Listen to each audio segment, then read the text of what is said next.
I'm in. Well, Traveling?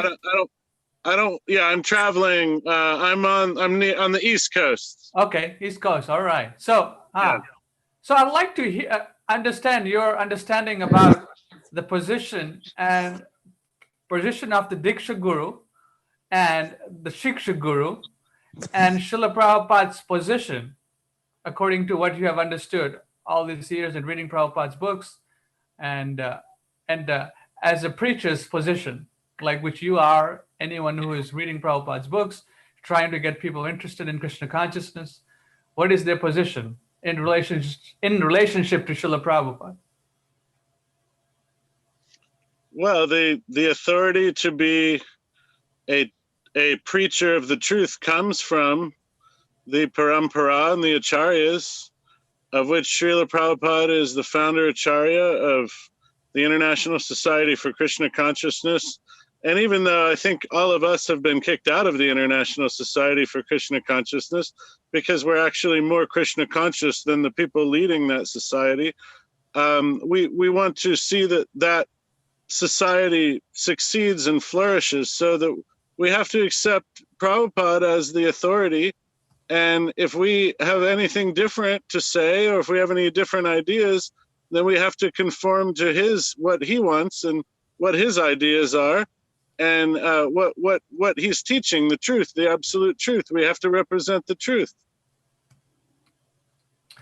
Okay, so you mentioned the word authority. Authority in what sense? Authority can be, just read his books, or authority in what sense? Some people claim the ISKCON people are authority, or they are the highest ecclesiastical authority, meaning the GBC or the GBC gurus. No, that's just an authoritarian shadow cult. It has no validity. There's no substance there. There's no one becoming Krishna conscious that's a part of that. So that's not what we mean by following authority. The authority comes from Shastra, Guru, Sadhu. It means one who knows the science of Krishna, one who is sold out to Krishna, one who represents Krishna. And so this is our only purpose, is to give the truth. And one who's giving the truth is also authority. Krishna is authority. Shastra is authority. And there's also Bhagavat authority. The person who represents the truth is also authority. Okay, so according to your understanding, Prabhupada is the Diksha Guru or Shiksha Guru, or what is your understanding? Or both? Prabhupada is both. Both, okay. Can you elaborate? For example, someone wants to take Prabhupada as the Guru and follow his instructions. In that case, Prabhupada would be both the Shiksha and Diksha Guru? Well, certainly he's Shiksha Guru. Okay. We have to consult the Shastra. Okay. So the answer is in the Shastra. Okay. And there's also precedent. There's precedent set within the Vaishnava tradition. So we have to follow tradition. We have to follow the precedent set by previous acharyas. Okay. So which is? It's not so simple. That's what I'm saying, is that there are a lot of details to go over to understand properly. So to make some question on a detailed subject, that there's so many things to discuss.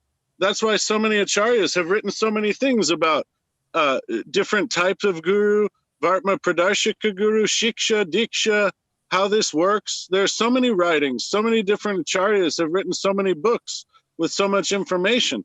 So it's not such, that's why there's some confusion, because it's a difficult subject matter, and certainly the people that are in ISKCON don't understand it properly. So therefore, I appreciate your question, because it's opening a discussion into a subject matter that needs to be delved into in detail. But it's not something that can be answered like some simple question. We have to refer to Shastra, and we have to. So the best thing to do is to make an academic presentation, and look into the Shastra, give quotes from different acharyas, different Shastra, and put together a picture that can be understood by everyone and eliminates any kind of cheating or any kind of nonsense. And that's not what ISKCON has done. ISKCON is the leader of cheating and nonsense. And they particularly avoid studying the Shastric evidence of what is bona fide, what is not bona fide. So I can't give such answer, such yes, no answer, but I can give the process, how to find the answer. Okay, so the process to find the answer would be studying Prabhupada's books, looking up this issue in Prabhupada's books, and then coming up with a plan and discussion with other devotees and seeing what they have understood and realized through their experience and what else? Their realization, right? Yeah, I think that's all part of a healthy process to understand the subject matter in detail. I think that all of those things are healthy and should be included. Okay, so do you think that Srila Prabhupada intended for there to be successor Diksha gurus? The Vedic culture means many gurus, not that there's some idea of that there's one man in history, that there's some guru. So Prabhupada intended that we establish Vedic culture and Vedic society.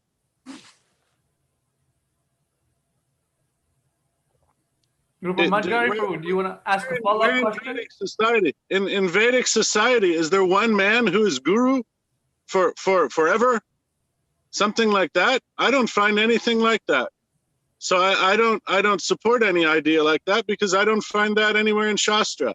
I don't know if that's what the question was, but some people propound that. I don't know if the person asked, I don't know if the question was based on propounding that idea, but I'm answering the question in reference to how some people describe that there should only be one Diksha guru on the planet forever, or who knows when. Maybe there's a time when it should change. I don't know. According to different people, they may say different things. But I'm not a part of any of that. When I read Chaitanya Charitamrita, when I read Srimad Bhagavatam, there's the concept that within a healthy Vedic society and Aryan society, there are many bona fide gurus. And they have disciples, and those disciples have relationships with those bona fide gurus. So that's what I support, because that's what I see in Shastra. So you think there are to be more than one guru, but that they need to be bona fide gurus? Yes. I'm adamantly for bona fide. It has to be bona fide. Otherwise, we can see what happens when you have this nonsense ISKCON, not a single bona fide guru in ISKCON. We can say clearly not a single bona fide guru in ISKCON, and they claim to have some ultimate authority, ultimate connection to Krishna and Srila Prabhupada. They're maha offenders, and none of them are bona fide. Mm-hmm. Yes. Okay, so you have said that you believe in the idea there must be authorized or qualified Diksha gurus. So regarding the qualifications, is it a guideline, or what comes to your mind when you say qualifications, which is what according to you? Raya Nitai. I was just thinking that you may bring that question up before we were on this Zoom. And so I was thinking that intelligent people like yourselves and myself and other sincere people that can see the nonsense that's going on, we're against the nonsense. We're all against the nonsense. But maybe we can't agree on the details of how to have a healthy instead of how to have diseased society like ISKCON. So, again, it doesn't seem to me to be some kind of decree that I could give, or you could give, or anyone can give. But we have to get together, the intelligent people that can see through the illusion, and we have to get together and we have to understand through Shastra what is the general concept and how to implement that for the future. So it's not that I'm saying I have all answers or you have all answers or someone else has all answers. I don't have all the answers. I'm not perfect, but we can have a high quality group of people get together and understand through the Shastra what is a reasonable outlook for this situation. Jai. Manjari Prabhu, you want to ask anything? Oh, I'm fine, thank you. Okay. So, Raya Nitai Prabhu, one question is, I'm sure you have heard the quote from the Nectar of Instruction, verse 5, or well, we can go to the first verse. Who can be initiated gurus? You know, one who has his Vacho Vegam Manas. So this verse, and then there's that verse of verse 5 where it says the Kanishta and Madhyam can certainly initiate, but the disciples must be on the same level. That's Prabhupada's words from PrabhupadaBooks.com. Should I pull up the verse? Will it be easy for you? No, I'm familiar with it. Okay. If you give a little explanation, that should be sufficient. And then it says, therefore, initiation must be accepted from an Uttam Adhikari devotee or spiritual master. Yes. So my conception when I look at the world, what's going on, when I hear from Shastra, when I think about the personalities that are depicted in the Shastra, when I hear stories of Srila Prabhupada and other acharyas, I try to get a big picture. What does it mean to be Uttama? What does it mean to be on a high level? And Yes. so practically, we can see that the devotees in ISKCON, they have a problem with following the instructions of Srila Prabhupada. So I would say, for example, in the book, Prabhupada and the Rise of the Aryan Race, which is also coming out in 12 days in a paperback copy with an alternative title, Prabhupada, the Sun and the Lightning, these quotes I've compiled that these give the ISKCON people a hard time, and they give the karmis a hard time, the non-devotees. And these statements that Prabhupada made, these instructions, these teachings, go completely against the fabric of Kali Yuga that's been progressing. And they go completely against the cultism and watered down wishy-washy nonsense going on in ISKCON. So for me, a practical standard is somebody that has full faith in the words of Srila Prabhupada and has enough faith to repeat them anywhere and everywhere without fear. I would say such a person, we can classify Kanishta, Madhyama, and Uttama in different ways. I would say one way is that anyone who is fearless to broadcast the teachings of Srila Prabhupada that I've compiled, I would consider them on a very high level of Krishna consciousness. That's one way to look at it. And that's quantifiable. It's verifiable. It's quantifiable. And we can see what happens to these people. They get kicked out, they get ostracized, they get demonized by these fools in ISKCON that claim to follow Prabhupada, but we're exposing that they hate Prabhupada. They hate Srila Prabhupada. They bow down to his murti in their temples, but they hate him. They hate what he stands for. They hate what he said. They hate what he spoke. They hate what he taught. It goes against their grain of existence, of their life. And so anyone that's willing to stand up against that and to preach without fear the truth about all these different subject matters, I would say they're on the high level of Krishna consciousness.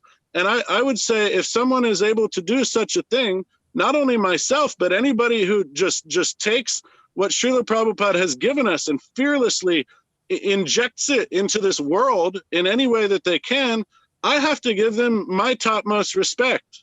So I would consider that they should be probably very powerful people. How else could I think? So such a person, I would say, I would advise anyone to take shelter of such a person. If I meet a man at the grocery store and he says, how can I become God conscious? I would say, find out whoever is preaching what Srila Prabhupada spoke without fail, without fear, and take shelter of them and take their guidance and take their instruction and render service to them and inquire from them how to be God conscious. That's what I think is a good verifiable standard. Mm-hmm. Okay.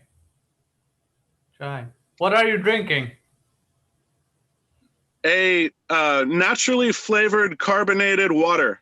Okay. With no sugar, no sweetener. Acha.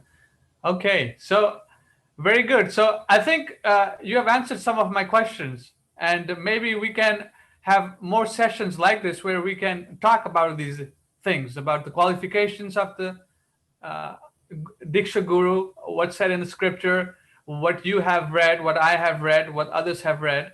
And anyone who's watching this on Facebook and YouTube, they can also participate, right? Are you welcome for that? You sound like a good facilitator. I will cooperate with your facilitation attempts.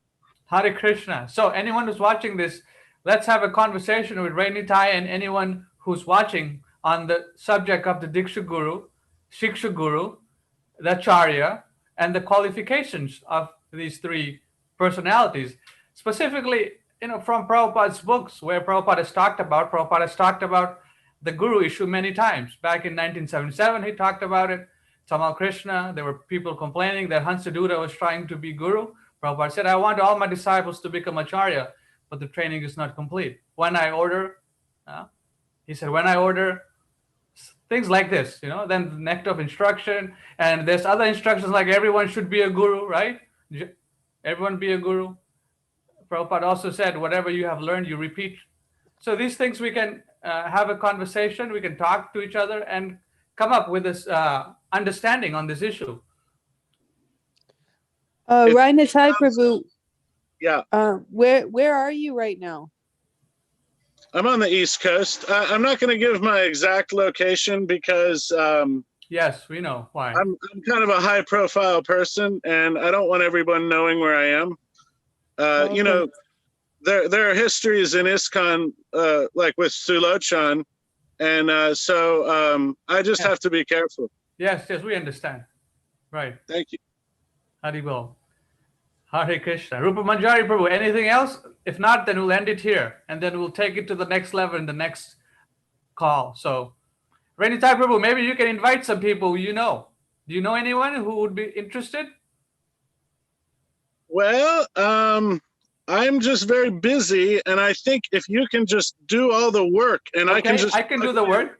Yes, I can talk to some people. Maybe it's not like up there on my list of things to be doing, and I can just barely fit this in.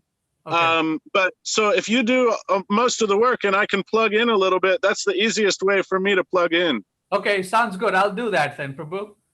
Okay, and also I was wondering, we're going to be having our website Aryan World Forum, and I was thinking some of our discussions, for example, this one, would be good to post on that website. Would you have any objection to putting that on the website? No objections. Use whatever you like from our videos that we make. You're free to use anything that we produce. Okay. Yes. Okay, we will use some of them, definitely. I don't know which ones yet, but we will do that in the future. Right, sounds good. So anyone who's watching this on Facebook, YouTube, on Raya Nitai Prabhu's future website or forum, they can come on, and if they have any questions, they can come and ask him directly, and we can have a conversation like this on Zoom or on your platform, on your forum or whatever, right? Can we? Yeah. Actually, I'll talk with you a little bit about that. I might ask you to help us develop that a little bit. Maybe some of your tech expertise and things like that. So maybe we can have a private discussion on that at a different time. Okay. Sounds good, Raya Nitai Prabhu. Thank you very much for your time. And okay, thank you. All glories to Srila Prabhupada. Jai Prabhu. Yeah, Hare Krishna, all glories to